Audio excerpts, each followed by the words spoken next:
Assalamualaikum warahmatullahi wabarakatuh. Alhamdulillah wassalatu wassalamu ala Rasulillah wa ala alihi wa ashabihi wa mawalah wa la hawla wa la quwwata illa billah. Amma ba'du. Sebelum memulai perkuliahan ini, mari kita sama-sama membaca basmalah. Bismillahirrahmanirrahim. Adapun perkuliahan kita pada hari ini akan membahas tentang interval dan titik kumpul. Sebagaimana yang kita ketahui bahwa daerah yang dibatasi oleh dua bilangan real yang berbeda seringkali dinyatakan sebagai himpunan. Himpunan untuk bilangan real dapat pula dinyatakan dengan interval. Antara himpunan dan interval memiliki kesamaan. Sedangkan titik kumpul merupakan titik di mana di sekitarnya ada banyak titik yang lain yang dekat dengan dirinya. Dinamakan juga dengan titik limit atau titik cluster. Kajian kita dalam kehidupan manusia, tentunya kita berada pada daerah yang dibatasi oleh dua titik atau dua bilangan real yang tentunya satu dengan yang lain berbeda. Batasnya adalah pada saat kita dilahirkan oleh Allah di dunia ini dan kematian sebagai batas yang kedua.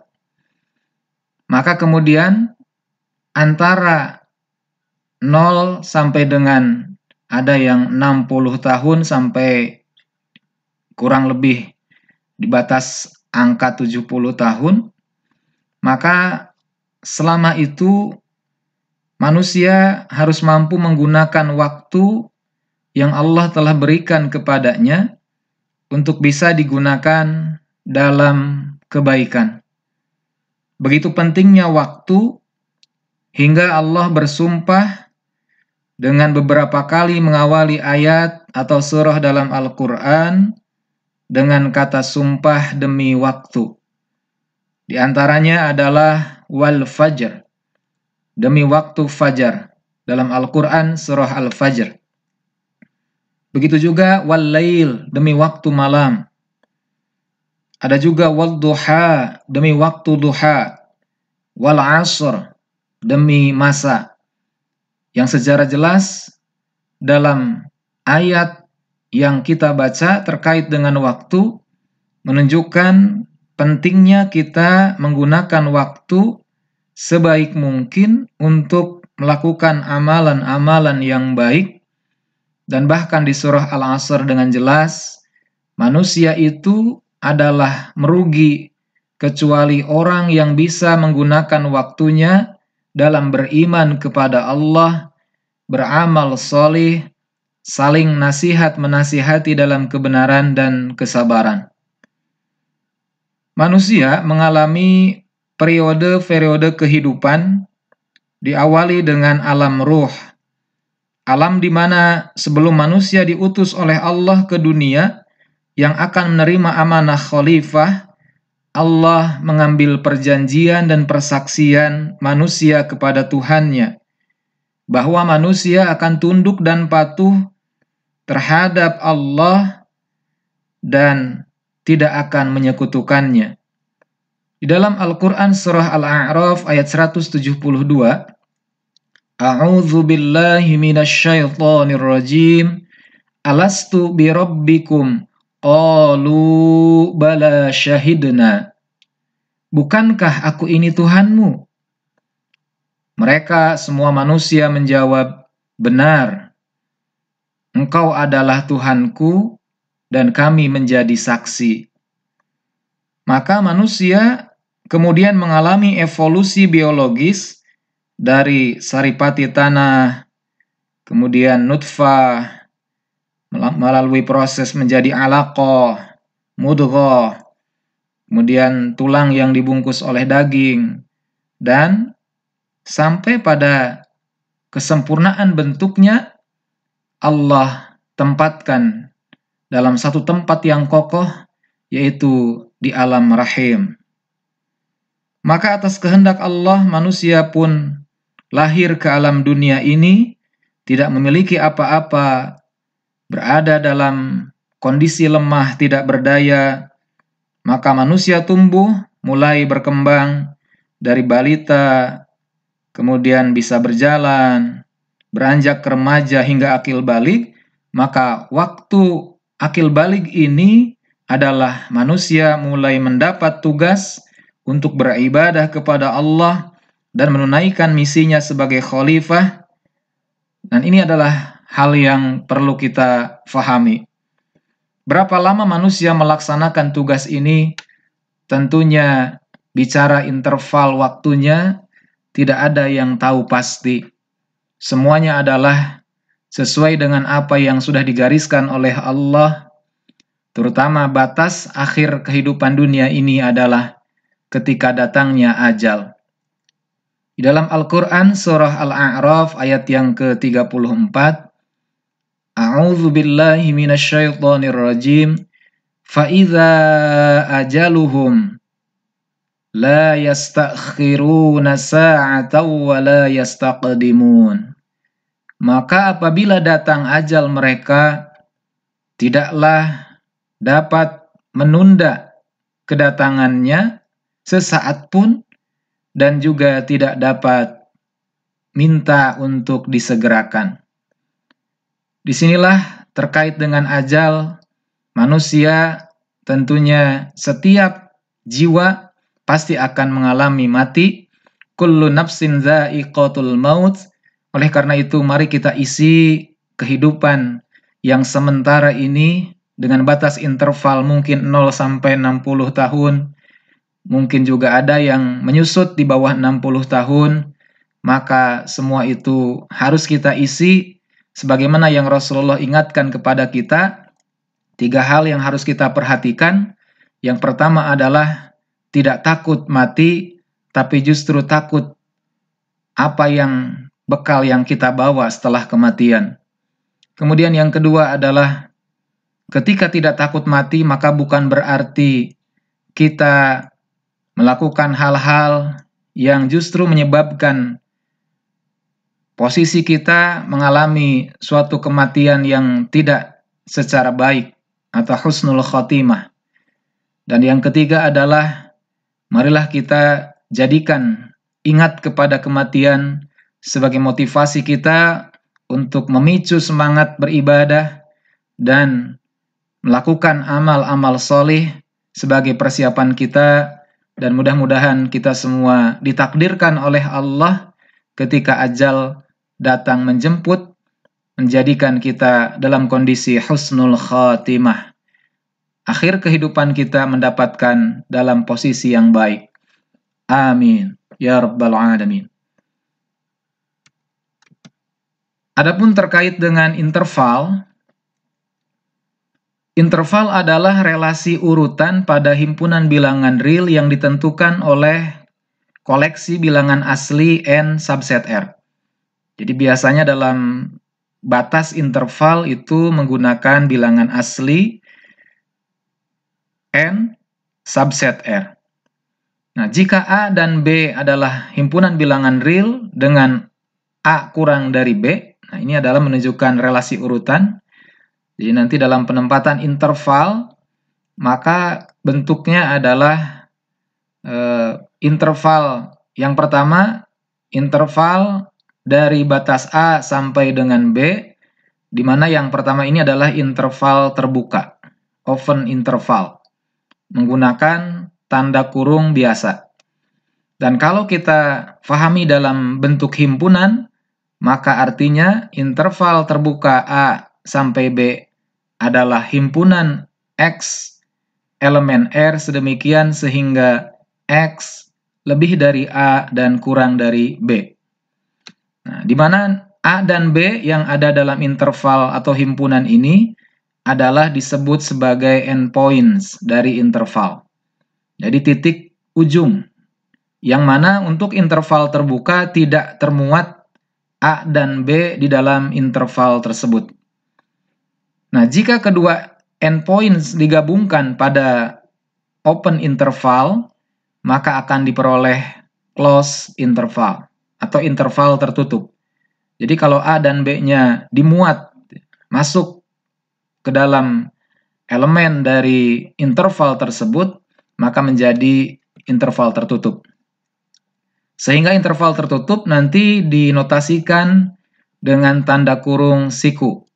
Jadi nanti interval tertutup dari batas A sampai B. Ya, kalau kita buat dalam bentuk notasi himpunan, maka yang membedakan dengan interval terbuka adalah pada tanda ketaksamaannya menggunakan sama dengan. Ya, jadi X lebih dari atau sama dengan A dan kurang dari atau sama dengan B. Adapun yang ketiga dan yang keempat adalah interval setengah terbuka atau juga boleh disebut interval setengah tertutup. Ya, jadi menyebut contoh bentuk ketiga dan keempat ini tidak bisa kita bedakan. Jadi boleh kita menyebut sebagai interval setengah terbuka dalam bentuk ini atau juga dalam bentuk yang kedua. Dan boleh juga kita sebut sebagai masing-masing ini adalah setengah interval tertutup. Jadi pada prinsipnya interval setengah terbuka dan atau interval setengah tertutup adalah penulisan tanda kurung intervalnya, salah satunya adalah kurung biasa dan salah satu yang lainnya menggunakan tanda kurung siku. Nah, ini menunjukkan untuk yang ditulis dari interval tertutup untuk A sampai dengan interval terbuka untuk B. Nah, jadi kalau dalam bentuk notasi himpunan, maka untuk A di sini ada tanda sama dengannya, sedangkan untuk B-nya tidak. Dan begitu untuk yang penulisan kedua, berarti yang B yang ada tanda sama dengannya. Untuk yang A-nya adalah tidak. Nah, itu semua adalah dari 4 interval tersebut, semuanya terbatas karena mempunyai batas bawah yaitu A dan juga batas atas yaitu B. Dari keempat interval yang sudah disebutkan, yaitu interval terbuka, interval tertutup, setengah terbuka atau setengah tertutup, mempunyai panjang interval yang didefinisikan B min A. Ya, itu panjang interval. Jadi batas atasnya dikurangi batas bawahnya. Nah, jika A sama dengan B, maka korespondensi dari interval terbukanya untuk A batas sampai dengan B bisa dituliskan berarti boleh menjadi interval terbuka dari A sampai A. Sehingga nilai korespondensinya adalah himpunan kosong. Karena A-nya tidak termuat pada interval tersebut. Tetapi kalau interval tertutupnya dengan batas dari A sampai dengan A, maka ini adalah berkorespondensi nilai dari kedua batas itu adalah dengan A sebagai elemennya, karena A-nya termuat di dalam interval tertutup. Nah, itu adalah terkait dengan 4 jenis interval yang terbatas. Adapun ada 5 interval yang tak terbatas, bisa kita lihat bentuknya. Yang pertama adalah interval terbuka yang dibatasi oleh A sampai dengan positif tak hingga. Nah, jadi ini tidak mempunyai batas atas. Ditulis dalam bentuk notasi himpunan X lebih dari A. Maka ini tak terbatas. Kemudian yang kedua adalah X kurang dari B. Ditulis dalam notasi interval, yaitu interval terbuka dari negatif tak hingga sampai dengan batas B. Kemudian untuk 3 dan 4, ini adalah sama dengan jenis 1 dan 2. Yang berbeda adalah untuk batas A dan batas B-nya menggunakan tanda kurung siku, yang berarti bahwa ketaksamaannya adalah ada tanda sama dengan. Dengan kata lain, nilai A dan B-nya termuat pada interval tersebut. Sedangkan untuk jenis yang kelima adalah interval dengan batas dari negatif tak hingga sampai positif tak hingga. Ini yang disebut dengan himpunan bilangan real. Sebagai catatan, bahwa setiap batas negatif tak hingga dan juga positif tak hingga itu bukan elemen dari himpunan bilangan real.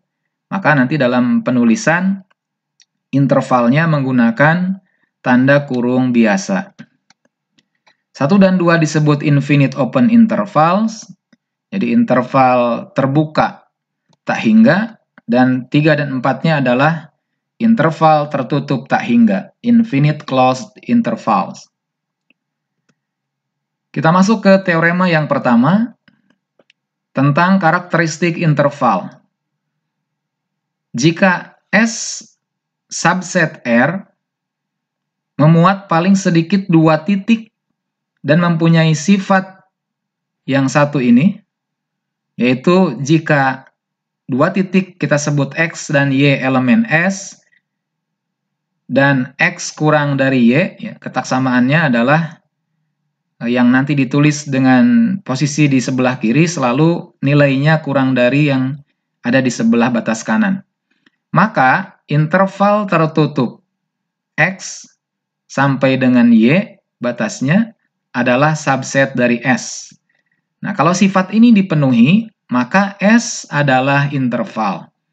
Ya, jadi kalau ada suatu himpunan subset R, jika di dalamnya termuat paling sedikit atau minimalnya 2 titik, maka ketika memenuhi keterangan atau sifat ini, karakteristik ini, yaitu 2 titik tersebut menjadi batas interval tertutup, berarti termuat di dalam interval tersebut, merupakan subset dari S, maka S-nya adalah interval.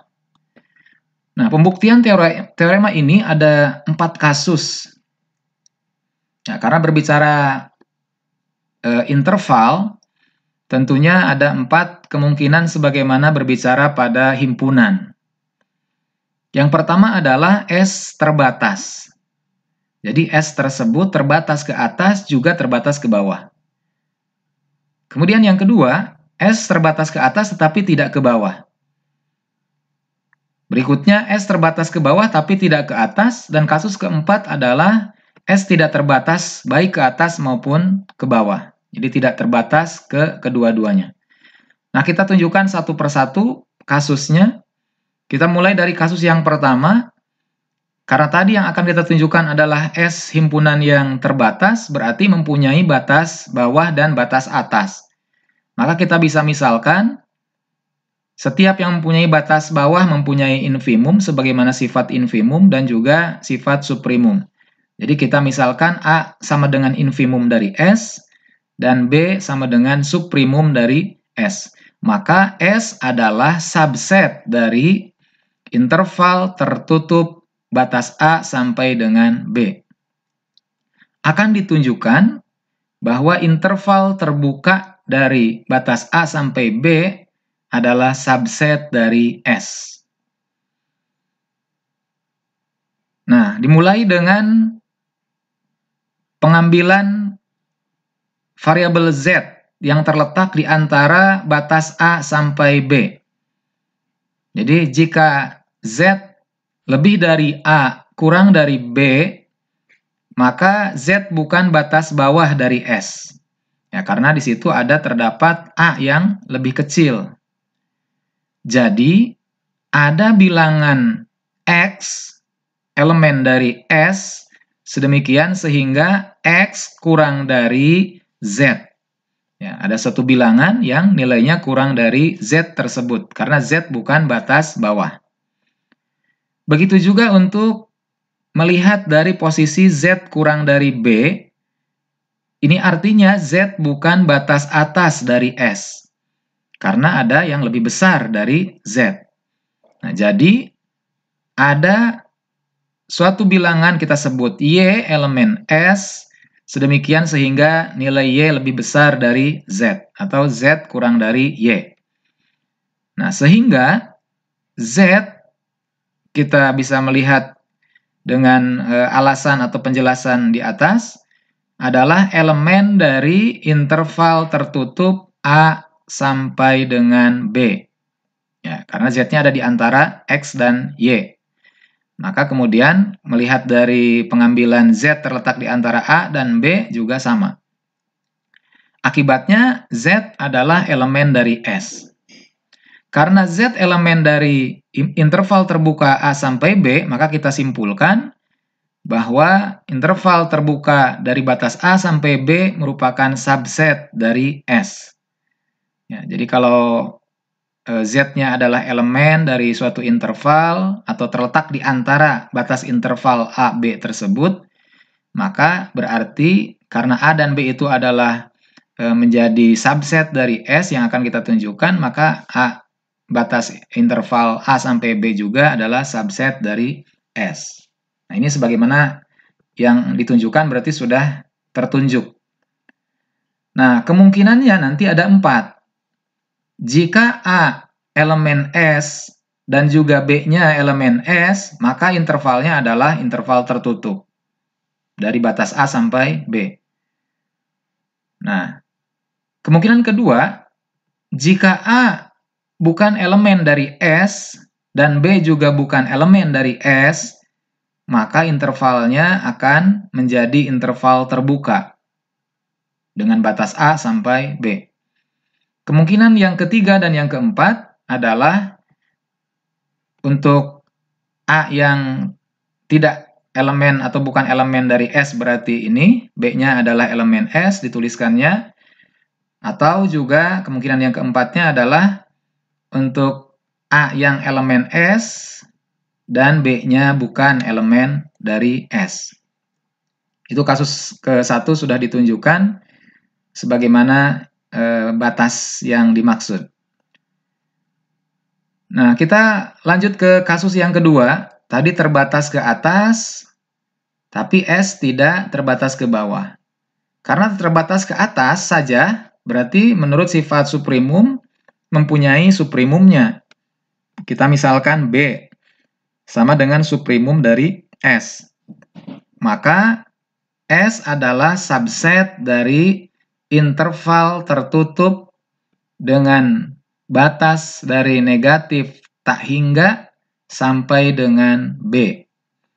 Nah, maka dengan cara yang sama yang akan ditunjukkan adalah interval terbuka dengan batas negatif tak hingga sampai dengan B merupakan subset dari S.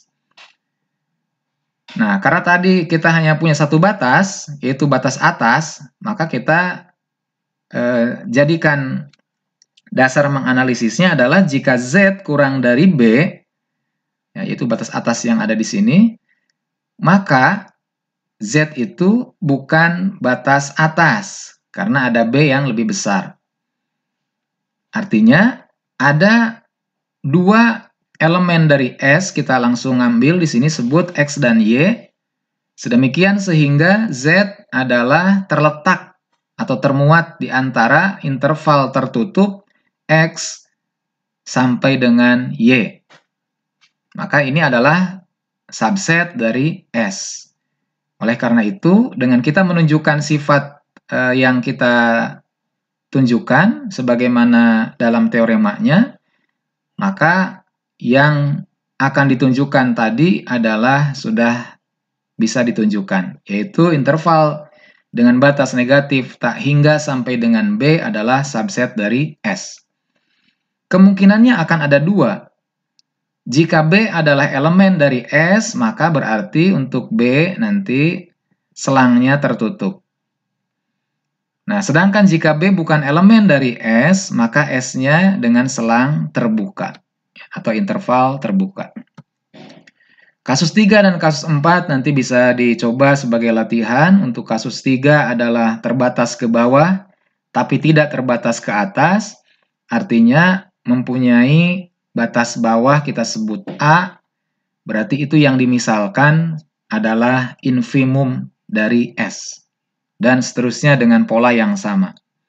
Sedangkan untuk kasus 4, karena tidak mempunyai batas ke kedua-duanya, berarti batas yang dimaksud adalah dari negatif tak hingga sampai positif tak hingga. Lanjut ke definisi yang kedua, yaitu nested intervals. Bisa diartikan interval susut atau interval bersarang. Suatu barisan IN, ya, interval IN, di mana N elemen N, adalah interval susut atau interval bersarang, nested intervals, jika memenuhi syarat ini, yaitu I1 superset dari I2, superset dari I3, dan seterusnya superset dari IN, superset dari IN plus 1, superset dari IN plus 2, dan seterusnya. Kalau kita pahami dengan menggunakan garis bilangan, ini jauh lebih mudah. Untuk nested interval itu, kita mulai dari suatu interval kita sebut yang paling panjang adalah I1. Nah, ini I1 sebagai interval yang pertama. Kemudian, kita bisa mengambil beberapa interval yang termuat di dalam I1, kita misalkan persempit dengan interval yang kedua, ini I2, batasnya, batas bawahnya yang ini, batas atasnya yang ini. Ya, kemudian menyusutkan lagi menjadi I3, ini batas atasnya, ini batas bawahnya. Kemudian kita buat lagi interval yang ada di bagian interval tersebut menjadi I4, dengan batas bawah ini, batas atasnya ini. Kemudian juga untuk I5, ini batas bawahnya, yang ini batas atasnya, dan seterusnya. Ini masih bisa kita lanjutkan. Ada I6, mungkin lebih kecil lagi batasnya. Sampai nanti IN plus 1, yang tampak bisa jadi seperti satu garis tadi, jika A sama dengan B. Nah, ini adalah interval yang dimaksud nested intervals, atau interval susut, karena interval-interval yang terbentuk adalah semakin menyusut, ya, semakin mengecil. Jadi panjang interval yang tadinya daerahnya luas, kemudian semakin dipersempit, itu adalah interval susut. Sebagai contoh, diberikan interval IN adalah interval tertutup dengan batas dari 0 sampai 1 per N untuk N elemen N. Maka IN adalah superset dari IN plus 1. Nah, ini adalah berarti interval susut, kalau bisa menunjukkan IN adalah superset dari IN plus 1 untuk setiap N elemen N. Kita ambil di sini I1 berarti 0 sampai dengan 1 per 1. Nah, ini adalah interval tertutup. I2 juga interval tertutup dengan batas 0 sampai 1 per 2. I3 adalah interval tertutup dengan batas 0 sampai 1 per 3, dan seterusnya. Maka kita dapatkan di sini adalah I1 superset dari I2 superset dari I3. Jadi kalau kita punya panjang interval pertama yaitu batas 0 sampai 1, maka kita ketika mengambil I2 adalah 0 sampai setengah, berarti kan akan lebih jangkauannya akan lebih sempit. Ya, jadi kalau kita menggunakan gerakan tangan, misalkan kita punya seukuran bahu kita, ini sebagai I1, maka 0 sampai setengah itu berarti setengahnya dari batas bahu, berarti sampai dengan dada kita. Dan seterusnya, dipersempit terus. Nah, pada kasus 1 ini, ada elemen 0 yang termuat pada semua IN. Jadi, yang di posisi kiri ini, batas bawah ini tidak bergerak. Berarti semuanya termuat 0 itu pada setiap IN. Maka disinilah interval yang mempunyai titik sekutu. Dalam contoh ini adalah 0 sebagai titik sekutunya atau common points. Dinotasikan nanti irisan, ya. Dari interval IN dengan batas N sama dengan 1 sampai dengan tak hingga adalah himpunan bilangan 0. Itu adalah contoh yang pertama. Adapun dengan contoh yang sama, hanya intervalnya menggunakan interval terbuka, maka ini juga interval susut, tetapi tidak ada titik sekutunya. Ya, karena tadi 0 tidak termuat di dalam interval tersebut. Jadi tadi kita punya I1 batasnya 0 sampai 1, I2-nya 0 sampai 1 per 2, I3-nya 0 sampai 1 per 3, dan seterusnya. Di sini tidak memuat sebuah titik sekutu, karena 0 tidak termuat pada semuanya. Karena intervalnya terbuka. Ini alasannya secara analisis. Karena untuk setiap X lebih dari 0, ya dalam kasus ini, berarti kan di sebelah kanan 0, ada bilangan asli M, yang mana 1 per M kurang dari X. Ya, 1 per M kurang dari X, jadi pas di posisinya tidak sama dengan nilai X tersebut. Sehingga X tersebut bukan elemen dari interval Jn. Bisa ditulis interval Jn dalam irisannya batas N sama dengan 1 sampai tak hingga berarti himpunan kosong. Nah, sama halnya dengan kasus yang ketiga, misalkan ada interval Kn dengan batas dari N sampai tak hingga, maka ini pun sama sebagai interval susut.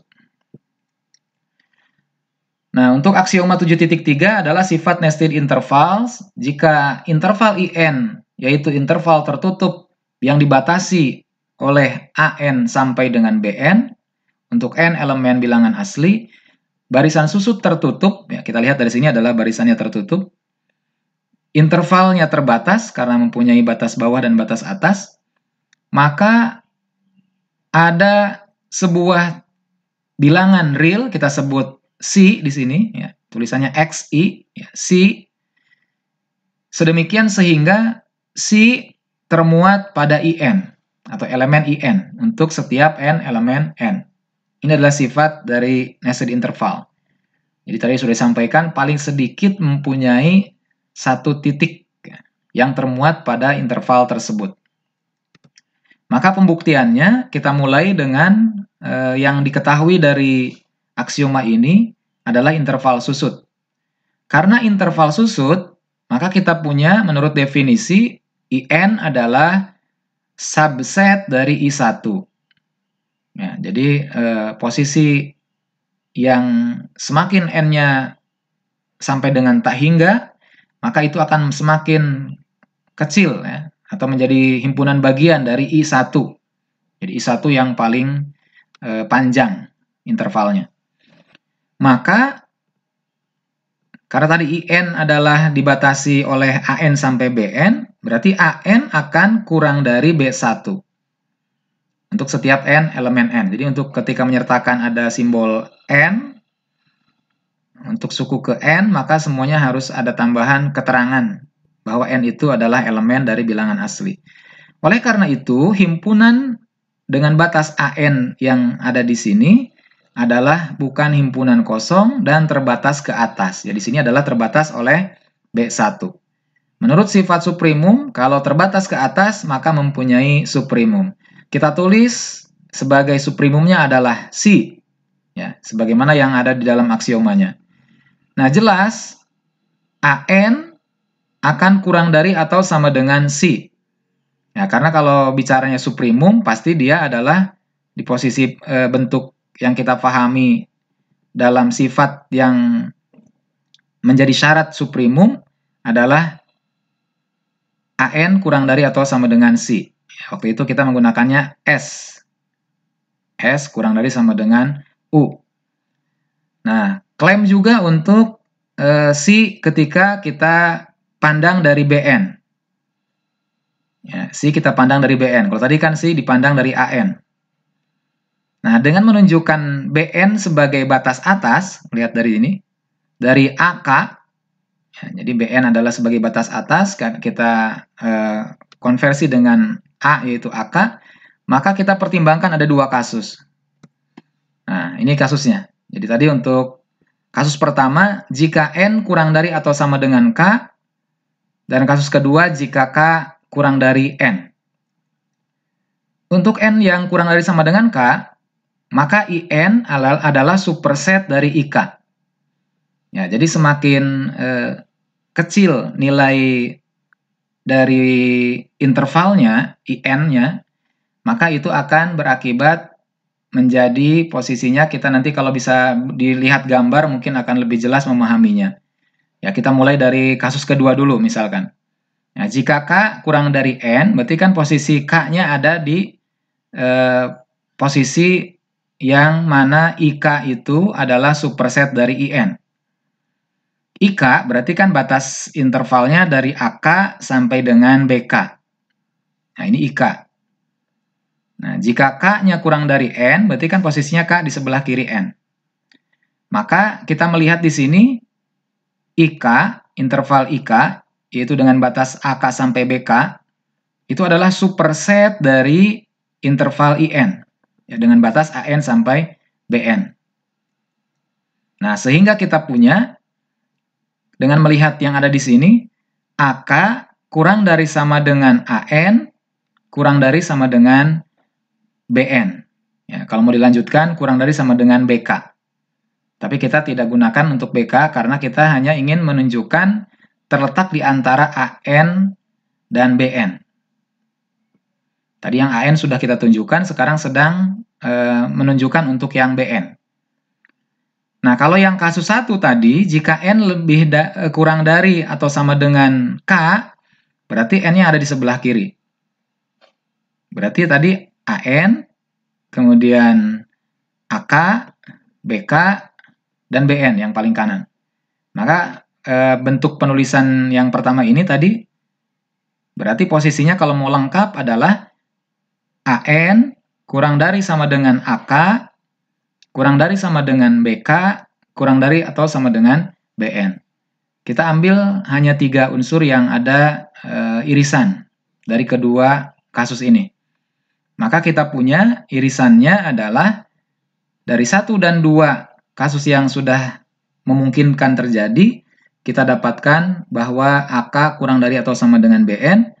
Jadi kita lihat BN batas atas dari AK. Ya, karena BN adalah batas atas dari AK, maka kita bisa tuliskan C kurang dari sama dengan BN. Nah, ini yang tadi sudah diklaim untuk nilai C yang lebih kecil atau sama dengan dari BN untuk setiap N elemen N. Nah, tadi kita punya poin 1 adalah AN kurang dari sama dengan kurang dari sama dengan C. Kemudian C-nya juga sudah ditunjukkan dengan poin 2, kurang dari atau sama dengan BN. Maka kita gabungkan 1 dan 2 menjadi ini.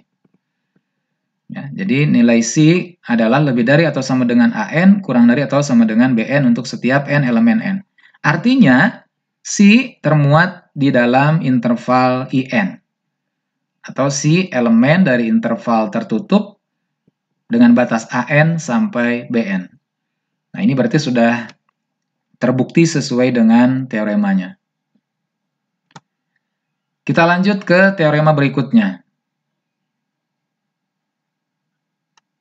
Jika interval IN adalah interval tertutup dengan batas dari AN sampai dengan BN, untuk setiap N-nya elemen bilangan asli, kita lihat dengan kata yang sama, kalimat yang sama, barisan susut tertutup, interval terbatas, ya, ini sama dengan kalimat yang sebelumnya, sedemikian sehingga panjang intervalnya adalah BN min AN.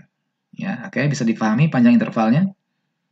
Nah, jika memenuhi infimumnya dari panjang interval tersebut sama dengan 0, maka C elemen IN yang tadi sudah kita tunjukkan adalah tunggal. Ya, jadi bilangan C elemen R yang ada termuat pada interval tersebut adalah tunggal. Maka menunjukkan ketunggalannya adalah kita menggunakan variabel pembandingnya. Ya, di sini kita ambil simbol eta. Ya, ini kalau di fisika biasanya menghitung efisiensi transformator lambangnya. Jadi ini adalah dibacanya eta. Nah, jika eta infimum dari BN, ya, karena tadi kita mempunyai batas intervalnya dari AN sampai BN, maka dengan cara yang sama dengan teorema sebelumnya akan diperoleh bahwa AN itu kurang dari atau sama dengan eta. Ya, tadi etanya adalah infimum dari BN. Maka kita tahu di penulisan AN kurang dari sama dengan eta, berarti eta batas atas dari AN. Ya, karena ada di sebelah kanan atau lebih besar dari. Nah, jadi Si kurang dari atau sama dengan eta. Akan dibuktikan bahwa si sama dengan eta. Nah, kembali ke yang diketahui. Jika infimum dari panjang intervalnya Bn min An sama dengan 0, maka untuk setiap epsilon positif ada bilangan asli M sedemikian sehingga, nah ini adalah kalimat dari ini. Ya, ini jadi muncul simbol tanda tanya, maksudnya adalah yang ini kita buat di ruas kiri menjadi 0. Maka bentuknya 0 kurang dari atau sama dengan eta min si. Ya, sekali lagi ini adalah eta min si. Kurang dari atau sama dengan Bm min Am kurang dari epsilon. Ya, karena ini adalah bicara infimum. Jadi kalau infimum berarti dia ada di posisi sebelah kanan. Ya, kurang dari sama dengan, kalau itu waktu itu kita ingat kembali sifat suprimum dan infimum. Kalau infimum kita misalkan dengan W, maka bentuk infimum itu ditulisnya adalah S kurang dari atau sama dengan W. Nah, kemudian berdasarkan teorema, dan ini sudah beberapa kali kita gunakan, kalau ada bentuk yang dilingkari dengan tanda garis merah ini, maka nilai dari eta min si yang ada di posisi tanda tanya ini adalah sama dengan 0. Ya, jadi kalau ini terpenuhi, ada kalimat waktu itu kita menggunakannya 0 lebih kecil dari atau sama dengan W kurang dari epsilon, maka W-nya sama dengan 0. Ini pun sama. Ya, eta min si sama dengan 0. Dengan menggunakan aljabar, maka eta sama dengan si. Ya, jadi yang ini di kedua ruas tambahkan dengan si. Nah, jadi terbukti bahwa si sama dengan eta, yang merupakan termuat atau elemen dari IN. Inilah menunjukkan bahwa nilai si dan eta tersebut sama, berarti tunggal namanya. Oke, untuk interval sudah selesai. Kita lanjut untuk titik cluster atau cluster point. Misalkan A subset R, sebuah titik C elemen R ialah titik cluster dari A jika untuk setiap epsilon lebih dari 0 ada paling sedikit satu titik.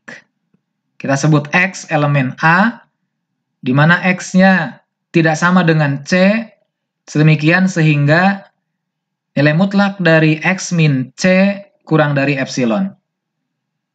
Ya, jadi kalau di handout titik clusternya disebut dengan X, maka ada paling sedikit satu titik selain X. Ya, kita sebut misalkan di situ X0 atau yang lain, yang mana tidak sama posisinya.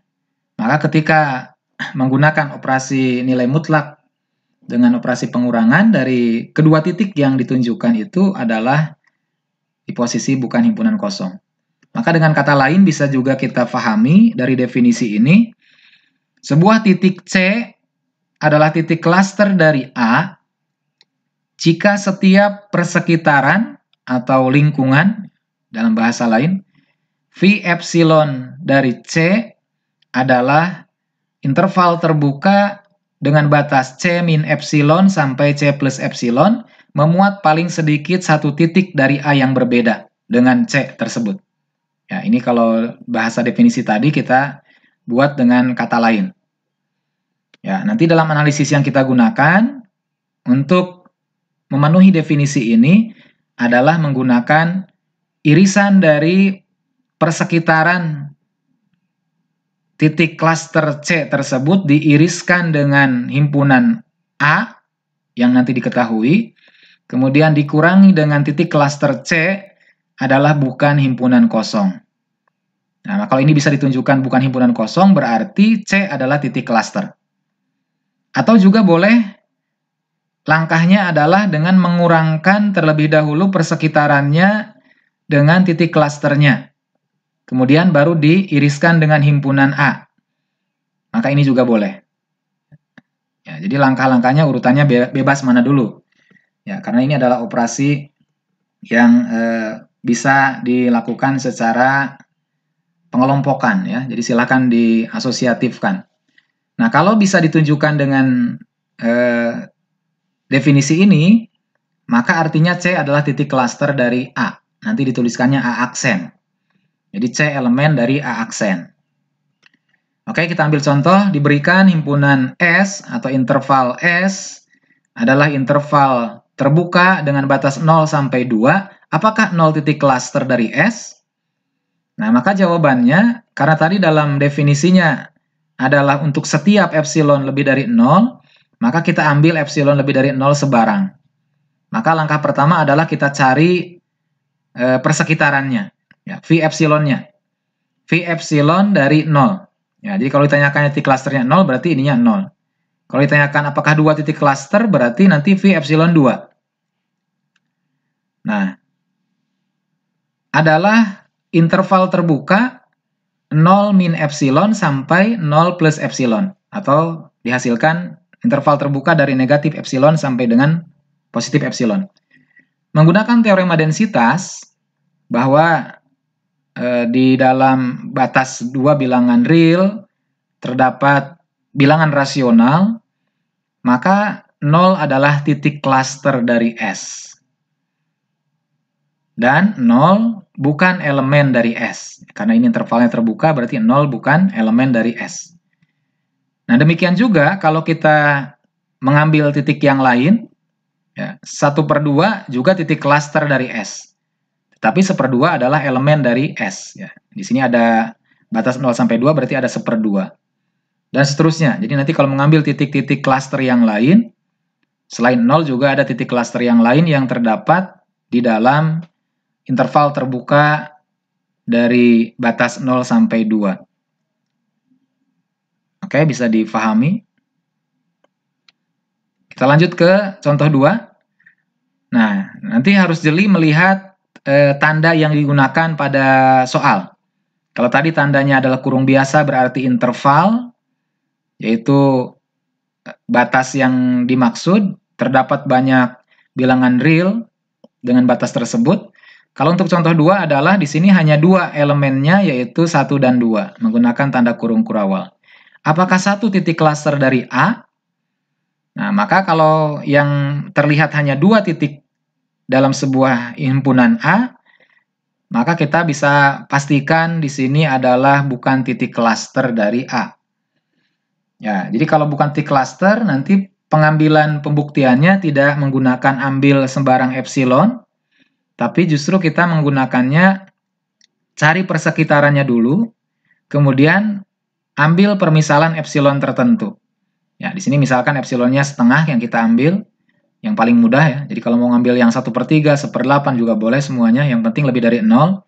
Maka kita dapatkan pi epsilon 1 itu adalah 1/2 sampai 1/1/2. Nah, ketika kita punya ini, maka kita gunakan ke dalam definisi, yaitu persekitarannya diiriskan dengan himpunannya, dikurangi dengan titik klaster yang ditanya, ternyata adalah himpunan kosong. Ya, kita lihat di sinilah. Ini kan interval lingkungannya adalah dari 0,5 sampai 1,5. Ketika diiriskan dengan himpunan A, yaitu 1 dan 2, maka irisannya kan adalah 1. Ya, ada irisannya itu 1. Ketika dikurangi dengan himpunan beranggotakan 1, berarti jadi himpunan kosong. Maka berarti satunya bukan titik klaster dari A. Sama juga dengan 2. Ya, seandainya 2 ditanya titik klaster atau bukan, maka jawabannya bukan. Karena kita lihat himpunan A tidak mempunyai titik klaster. Ya, dengan cara yang sama ya, tadi 2 bukan titik klaster, berarti cari lingkungan dari 2. 2 min epsilon sampai 2 plus epsilon, ambil epsilon tertentu, maka irisan dengan A itu adalah ketika dikurangi dengan himpunan yang anggotanya adalah titik klaster 2, juga himpunan kosong. Nah, contoh yang ketiga, diberikan himpunan S adalah beranggotakan 1/n, n elemen n, apakah 0 titik klaster? dari S. Nah, maka kita ambil sebarang epsilon positif, baru cari lingkungannya atau persekitarannya. Pi epsilon 0, karena yang ditanyakan adalah 0, adalah negatif epsilon sampai positif epsilon. Kemudian kita gunakan definisi, iriskan antara himpunan S dengan lingkungan atau persekitaran dari 0, kemudian kurangkan dengan titik klaster 0 itu, maka kita bisa uraikan, di sini adalah himpunan S-nya, 1/1, 1/2, 1/3, sampai 1/n, diiriskan dengan dari batas negatif epsilon sampai dengan epsilon. Maka untuk mengeceknya epsilonnya ambil sebarang misalkan 1, 2, dan seterusnya, maka di situ akan terdapat irisannya. Ketika dikurangi dengan bilangan 0 atau titik klaster 0, maka ini pasti ada anggotanya. Jadi bukan himpunan kosong. Jadi kita tidak menyebutkan siapa anggotanya. Yang pasti ada anggotanya yang ketika dikurangi 0 masih ada bilangan lain yang ada termuat dalam irisan ini. Nah, kalau sudah ditunjukkan seperti ini, berarti 0 adalah titik klaster. Ditulisnya 0 elemen S aksen, dibacanya 0 titik klaster dari S, dan 0 adalah bukan elemen dari S. Ya, jadi S ini tidak akan ada 0-nya, karena 1 per tak hingga nantinya. Oke, contoh 3 dipahami kembali.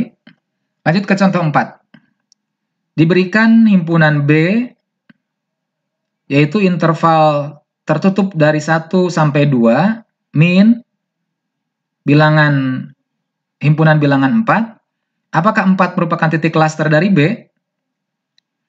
Nah, jadi nanti harus dilihat dulu klaster atau bukan. Kalau kelihatannya bukan, maka pengambilannya justru dari persekitarannya dulu. Ya, 4 titik klasternya. Berarti V epsilon 4 adalah 4 min epsilon sampai 4 plus epsilon. Nah, ambil sebarang epsilon itu kita ambil misalkan 1/2. Maka V epsilon 4 adalah ini yang diperoleh. Kemudian dengan cara yang sama, iriskan dengan himpunan B. Ya, coba ini kalau interval terbuka dari 3 1/2 sampai 4 1/2 diiriskan dengan himpunan B, ini kan tidak ada irisannya. Ya, atau himpunan kosong.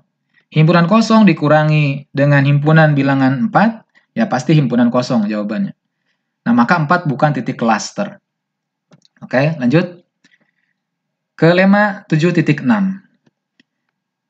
Jika S adalah interval terbuka dengan batas A sampai B, maka S aksen atau titik klasternya adalah interval tertutup dari batas A sampai B.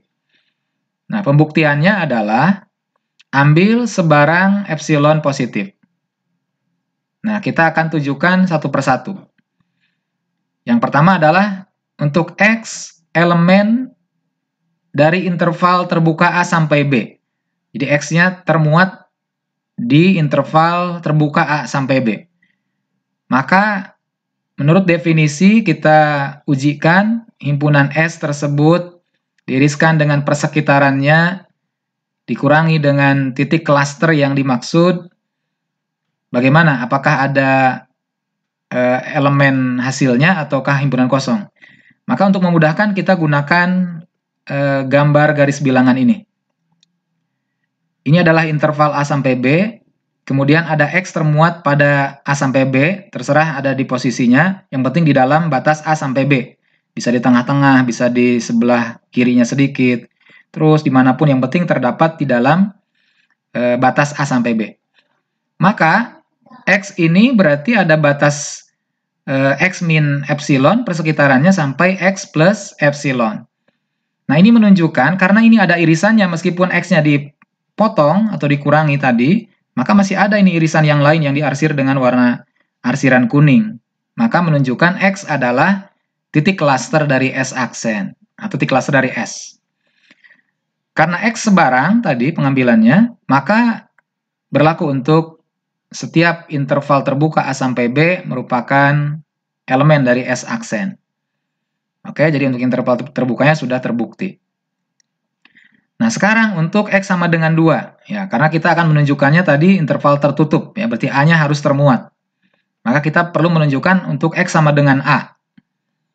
Maka dengan melihat gambar garis bilangan, X-nya di posisi A, sama di sini, maka berarti persekitaran dari A adalah A min epsilon sampai A plus epsilon.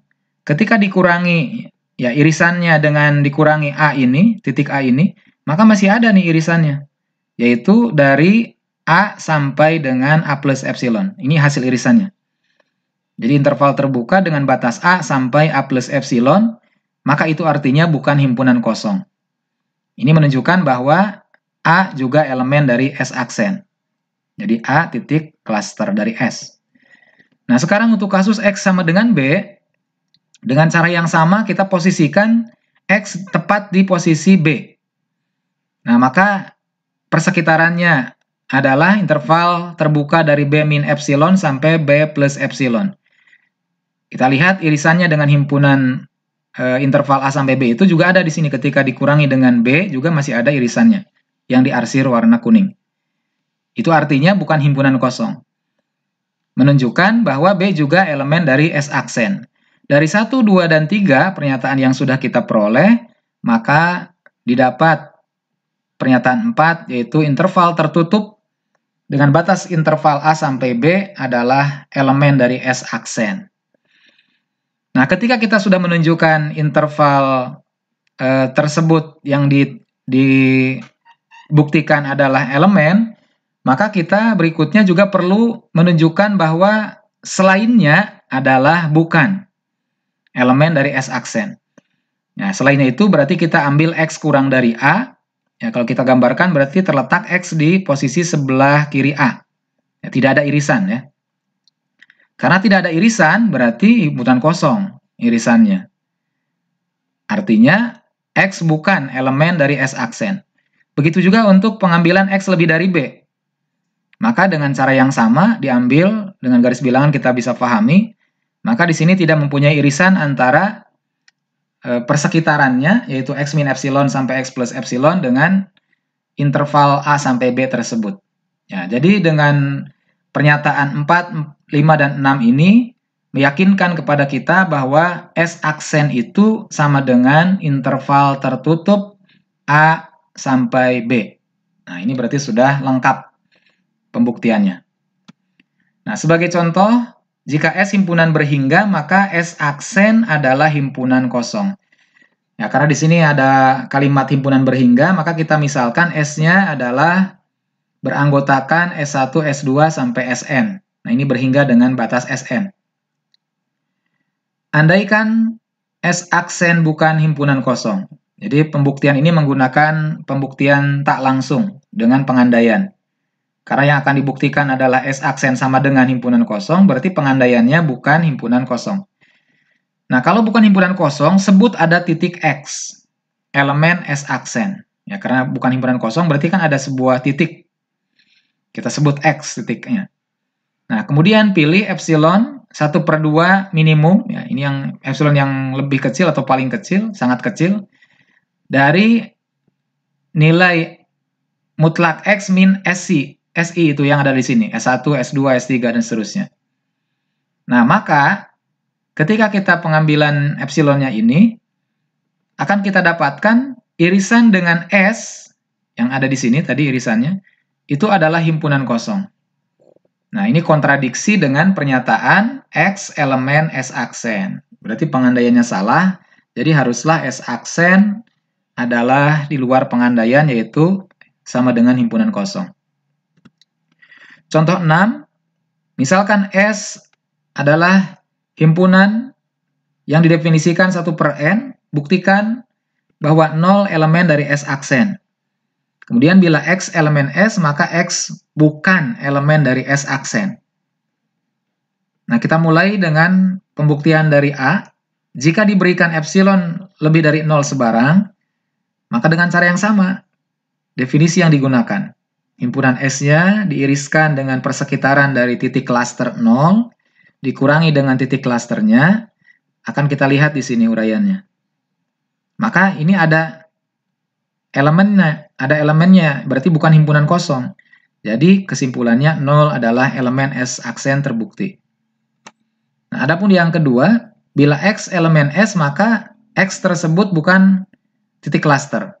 Nah, dengan cara yang sama pilih epsilon yang sangat kecil, yaitu tadi yang pakai 1/2 dari pernyataan dari yang diketahui, kan tadi 1/n ya. Maka kalau mau kecil berarti 1/n min 1/n+1. Ini pasti masih lebih dari 0. Ya, kalau 1/n-nya saja sudah boleh ya, tapi ketika yang sangat kecil berarti dikurangi dengan 1/n+1. Nah, maka menurut definisi adalah himpunan kosong. Berarti kesimpulannya X adalah bukan elemen S aksen. Jadi X-nya tersebut bukan titik cluster dari S. Yang terakhir adalah teorema 7.7 yang dikenal dengan teorema Bolzano-Weierstrass, bahwa S subset R tak hingga dan terbatas selalu memiliki titik kumpul atau titik cluster. Nah, pembuktiannya karena S terbatas, maka kita di sini kan ada bahasa terbatas. Maka kita bisa punya nilai interval kita sebut I1 dengan batas intervalnya adalah dari A1 sampai B1. Di mana nanti di sini panjang interval I1 ini adalah B1 min A1. Nah, selanjutnya bagilah interval tersebut menjadi dua bagian. Ya, kita masih ingat ketika ada A kurang dari B, maka di tengah-tengahnya bisa kita tuliskan A plus B per 2. Ya, begitupun dengan interval ini. Di tengah-tengahnya ada A1 plus B1 per 2. Jadi sekarang intervalnya menjadi dua bagian, A1 sampai dengan tengah tadi yang dipotong, A1 plus B1 per 2, dan interval yang keduanya, hasil pemotongan adalah A1 plus B1 per 2 sampai B1. Nah, karena S tak hingga, maka salah satu interval tersebut memuat tak hingga unsur S. Kita namakan I2. Ya, ini kan tadi yang potongan berarti tak hingga. Nah, maka kemudian I2 ini adalah dari batas A1 sampai A1 plus B1 per 2. Yang nanti dalam bahasa lain sebagai B2-nya. Nah, panjang interval I2 adalah B1 min A1 per 2. Dari mana? Prosesnya adalah, ini kan sebagai batas atasnya. A1 plus B1 per 2 dikurangi dengan A1. Ya, karena pengurangan pecahan, maka A1 ini harus dibuat menjadi pecahan 2A1 per 2. Nah, lalu B1 plus A1 min 2A1, maka menjadi B1 min A1 per 2. Nah, dengan cara yang sama, selanjutnya bagilah I2 menjadi dua bagian lagi. Kita sebut nanti sebagai I3. Ya, dengan cara yang sama ya. Didapatlah I3 itu panjang intervalnya adalah B1 min A1 per 2 pangkat 2. Ya, nanti dicoba dengan proses yang sama yang tadi sudah ditunjukkan. Dengan meneruskan proses tersebut, maka diperoleh barisan intervalnya adalah interval susut. Ya, menurut definisi interval susut. Maka mempunyai irisan yang bukan himpunan kosong. Di sini menunjukkan ada sebuah X, elemen dari S aksen yang akan ditunjukkan. Maka ambil sebarang epsilon lebih dari 0, ada n elemen n yang memenuhi dari panjang interval tersebut. Ya, tadi sudah kita bisa tunjukkan. Dan persekitarannya adalah ini. Nah, karena X elemen IN dan panjang interval IN-nya adalah tadi sudah disebut di atasnya, B1 min A1 per 2 pangkat N min 1 maksudnya, maka IN ini adalah subset dari V epsilon X. Ya, karena IN memuat tak hingga banyak unsur S, maka V epsilon X juga memuat tak hingga banyak unsur S yang tidak sama dengan X. Jadi kesimpulannya ada bilangan selain X yang masih termuat pada S tersebut, maka kesimpulannya X berarti titik cluster dari S atau ditulis X elemen S aksen. Demikian mudah-mudahan bisa difahami. Assalamualaikum warahmatullahi wabarakatuh.